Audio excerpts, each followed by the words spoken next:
மாண்புமிகு புரட்சி தலைவி அம்மா நான் ஏற்கனவே சொன்னது போல இந்த கேள்விகளை நாங்கள் கேட்பதற்கு காரணம் இதய தெய்வம் புரட்சி தலைவி அம்மா அவருடைய வீட்டில் அவரே நான் காலைகள் என்ன சாப்பிட வேண்டும், மத்தியானம் என்ன சாப்பிட வேண்டும், மாலை என்ன சாப்பிட வேண்டும் என்று அவர் வீட்டின் சாப்பாட்டை உன்றவன் என்ற முறையில் கழகத்தினர் சார்பிலும் பொதுமக்கள் சார்பிலும் ஒரு சில கேள்விகளை நான் கேட்க விரும்புகின்றேன். மாண்புமிகு அம்மா அவர்கள் அப்போலோவில் சிகிச்சை பெறும் பொழுது பலவிதமான சிகிச்சைகள் கொடுக்கப்பட்டது. ஆல் ப்ரொசீஜர்ஸ் அண்ட் ஆபரேஷன்ஸ் மற்றும் இகோமோ கொடுப்பதற்கு அனுமதிகளை கொடுத்தது யார்? Who gave the consent for ECOMO as well as all the procedures and operations that took place as regards புரட்சி தலைவி அம்மா at the Apollo Hospital? மேலும் ஒரு பத்திரிகையாளர் சந்திப்பில் மாண்புமிகு அம்மா அவர்கள் இட்லி சாப்பிட்டார்கள், தோசை சாப்பிட்டார்கள் என்றெல்லாம் வந்ததே. Z+ கேட்டகரியில் உள்ள ஒரு மாண்புமிகு புரட்சி தலைவி அம்மா அவர்கள் அன்று முதலமைச்சராக இருக்கக்கூடிய சூழ்நிலையில் அவருக்கு கொடுக்கப்படுகின்ற உணவு வகைகள் அனைத்தும் ஃபாரன்சிக் லேபுக்கு சென்று ஆய்வு செய்யப்பட்டு அதற்கு பின்தான் அவர்களுக்கு கொடுக்கப்பட வேண்டும். அப்படி ஆய்வுக்கு சென்று அந்த அறிக்கைகளை ஃபாரன்சிக்கில் கொடுக்கப்பட்ட அறிக்கைகளை வெளியிட வேண்டும் என்று கேட்டுக்கொள்கின்றேன். மேலும் மாண்புமிகு அம்மா அவர்களுக்கு சிகிச்சைகள் அளிக்கப்பட்ட போது நவம்பர் 2ஆம் தேதியிலிருந்து டிசம்பர் 5ஆம் தேதி வரை வெளிநாட்டு டாக்டர்களான ரிச்சர்ட் பீலே மற்றும் எந்த டாக்டர்களும் வரவில்லையே, அதற்கு காரணம் என்ன? மற்றும் அனைத்து டாக்டர்களும் வந்தார்கள், இங்கே வந்து மாண்புமிகு அம்மா அவர்களை பார்த்தார்கள், சிகிச்சைகளை அளித்தார்கள். சிகிச்சைகளை அளிக்கும் டாக்டர்களுக்கு ஆங்கிலம் தெரியும், ஆனால் அருகில் இருந்தவர்களுக்கோ ஆங்கிலம் தெரியாது, தமிழோ டாக்டர்களுக்கு தெரியாது.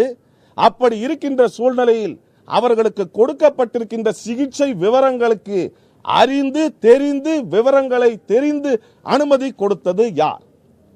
மேலும் மாண்புமிகு அம்மா அவர்கள் அவருடைய முகத்தில் நாம் அனைவரும் பார்த்தோம், அவருடைய கண்ண இந்த இடத்தில் 4 ஓட்டைகள் இருந்தது.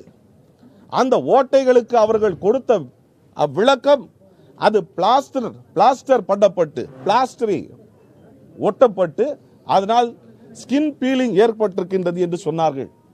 ஆனால் எம்பாமிங் செய்த டாக்டரோ அவர்களும் அது எனக்கு நான் பார்க்கவில்லை என்று சொன்னார். அப்படி இருக்கின்ற சூழ்நிலையில் இன்று வரை அவர்கள் முகத்தில் உள்ள அந்த 4 ஓட்டைகள் ஏற்படுவதற்கு காரணம் என்ன, என்ன சிகிச்சை, அதை இதுவரை யாரும் வெளிக்கொண்டு வரவில்லை.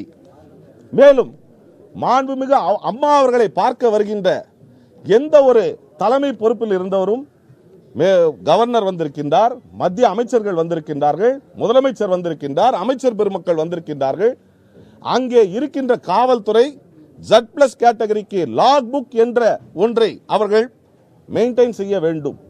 அப்படி மெயின்டைன் செய்கின்ற அந்த லாக் புக்கில் யார் வந்தார், எந்தெந்த வாகனங்கள் உள்ளே வந்தது, யார் யார் அம்மாவால் விலக்கி வைக்கப்பட்டார்களோ அவர்கள் வந்தார்களா போன்ற விவரங்கள் அனைத்தும் இருக்குமே. அந்த லாக் புக்கை அரசு வெளியிட வேண்டும் என்பதை கேட்டுக்கொள்கின்றேன். அது மட்டுமல்ல, மாண்புமிகு அம்மா அவர்களுக்கு நான் ஏற்கனவே சொன்னது போல அந்த ஈகோமோவாக இருக்கட்டும் எதுவாக இருக்கட்டும் குடும்ப உறுப்பினர்கள் அதற்கு அனுமதி அளிக்க வேண்டும். அப்போலோ ஹாஸ்பிட்டலிடம் குடும்ப உறுப்பினர்கள் என்பதை எடுத்து சொல்வதற்கும் அதை ப்ரூவ் செய்வதற்கும் கொடுக்கப்பட்ட டாக்குமெண்ட்ஸ் எவை? நான் ஃபேமிலி மெம்பர் என்று சொன்னால் what are the documents that were given to the Apollo Hospital to establish that I am a family member to give consent? ஒரு கன்சென்ட்டை கொடுக்க வேண்டும் என்று சொன்னால், அதற்கு அனுமதி அளிக்க வேண்டும் என்று சொன்னால் ஆதாரங்கள் எவை?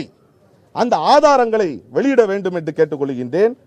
மேலும் மாண்புமிகு அம்மா அவர்கள் அங்கே பலர் உள்ளே வந்தார்கள், அந்த 4 ஓட்டைகளை பற்றியும் குறிப்பிட்டிருக்கின்றேன். ஒரு முக்கியமான ஒரு சங்கதி, மாண்புமிகு அம்மா அவர்கள் எழுப்பப்பட்ட சந்தேகங்களின் அடிப்படையிலும் வரப்பட்ட செய்திகளின் அடிப்படையிலும் அவர்கள் இறந்தது டிசம்பர் 4 4:30 மணிக்கு மாலை இறந்திருக்கின்றார்கள். அந்த 4:30 மணிக்கு அவர்கள் இறந்த பின்பு 9:30 மணியிலிருந்து அந்த இகோமோ என்பது பொருத்தப்பட்டு அடுத்த நாள் 5ஆம் தேதி 9:30 மணி வரைக்கும் 24 மணி நேரம் இருந்திருக்கின்றது என்று சொல்லுகின்றார்கள். அப்படி சொல்கின்ற அந்த விவரங்களுக்கு இதுவரை எந்த பதிலும் இல்லை. அதை நாட்டு மக்களுக்கு விளக்க வேண்டும். அது மட்டுமல்ல, இடைத்தேர்தல்கள் நடைபெற்ற போது அப்பொழுது ஏ ஃபார்ம் பி ஃபார்ம் என்ற ஆத்தரைசேஷன் கொடுக்கப்பட்டது.